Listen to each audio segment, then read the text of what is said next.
Hi everyone! Today I'm going to talk about Oswaldo Guayasamin and his portrait about Rigoberta Menchú. Oswaldo Guayasamin was born in Quito, Ecuador on July 6, 1990. He was the oldest of 10 siblings. His father was an Indian descent and his mother was a mestiza. Guayasamin's interest in painting began at an early age. He had begun to experiment with watercolors by the time he was 6 years old. Of 10, he began painting with oils. In his spare time, Osvaldo began painting for tourists, charging 2 sucres per picture. At the age of 13, he enrolled at the School of Fine Arts in Quito and quickly became one of the school's best students. He abandoned religion and used his art to expose the injustice of a society that discriminates against the poor and indigenous that dispowered. Guayasamin graduated from the School of Fine Arts in 1940. The pessimist series or the portraits, the different paints that Guayasamin made about misery and injustice by racial and ethnic group, he made in Latin America. His criticism of American politicians is particularly evident in a mural he painted in 1988 that is located in Ecuador in the Congress. The final phase of Guayasamin's work is known as La Ternura, the tenderness. He was made in 1988 and it was focused on themes of compassion and love. Guayasamin is considered the pioneer of indigenous impressionists. Guayasamin began the construction of his greatest vision, La Capilla del Hombre, here in Quito, which is tributed to humanity. In 1996, he completed over 450 paintings about Osvaldo Guayasamin. Is finally died on March 10, 1999. Now I am going to talk about the biography and the life about Rigoberta Menchú, who was this woman.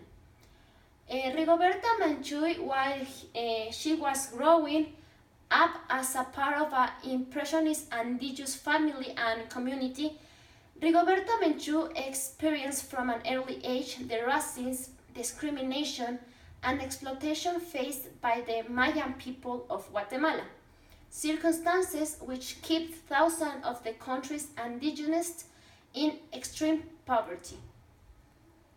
As a teenager, Rigoberta began working with Catholic organizations on issues of social reform and he became known as a laborer for human rights.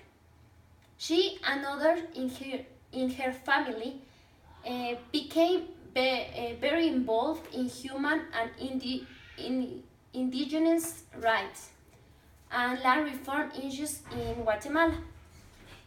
Many of Rigoberta's family and friends became to be oppressed by the military and police in her own country, as the repressive government failed to distinguish between people talking stands for peaceful change and those using violent methods.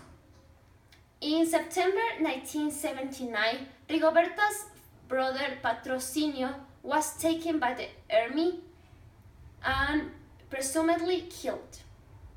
Only 4 months later, Rigoberta's father was killed also by Guatemala forces during a political protest.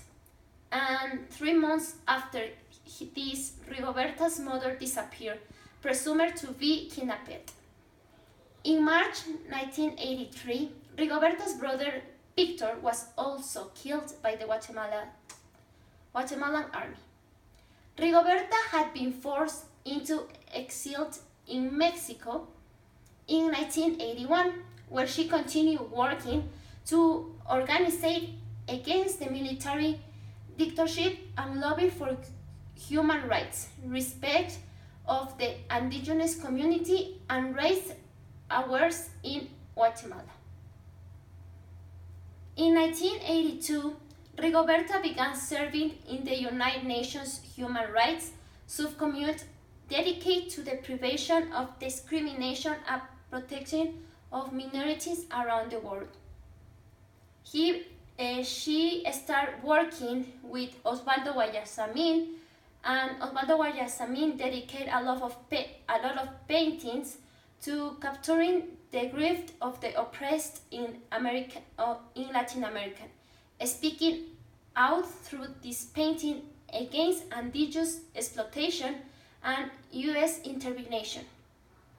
His painting gave a voice to the voiceless, and his personal life, Guayasamin embraced indigenous tradition. Menchu and Guayasamin has a lot in common. The two commons and very close friendship that the last remained was in Guayasamin here in Quito with a lot of portraits. In 1992, for her work in the field social justice, indigenous rights, and conflict resolution in Guatemala, Rigoberta Menchú Thorne work the Nobel Peace Prize.